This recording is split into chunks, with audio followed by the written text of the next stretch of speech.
Hello mga pare ko at good morning nga sa inyo. Umagang umaga sipag-sipagan muna tayo. Ang dami nating ligpitin ngayon dahil nga may mga bisita tayong dumating at may mga pinakain tayo. Kaya ito ang daming nililigpitan. Sarap din kasi mga pare ko yung naging naging kainan namin. Daming ulam, tapos ang dami pa mga side dish din. Kaya talagang napasarap kami ng kain at ito nga busog. Siyempre pagkakatapos trabaho ganito.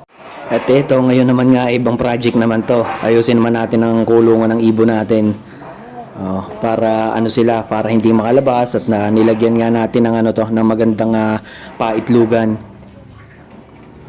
Yan, diyan kasi siya lulusot pagka pag hindi nilagyan ng kawad. Syempre nilagyan din namin ng pinto na malaki para maipasok nga yung ating pugad. Ganda nito mga par pagka naayos na. Tapos saktong-sakto na nga dyan yung natin, ibon. Buti na lang talaga kasama ko si pare at ito, kompleto siya ng gamit dito Kulang na lang din sa akin dyan yung mga hapunan. Siyempre lalagyan din natin yan para sumakto dun sa may niya, sa may pugad para madali silang makapasok. Ito nga tinitingnan natin kung may malulusutan sila.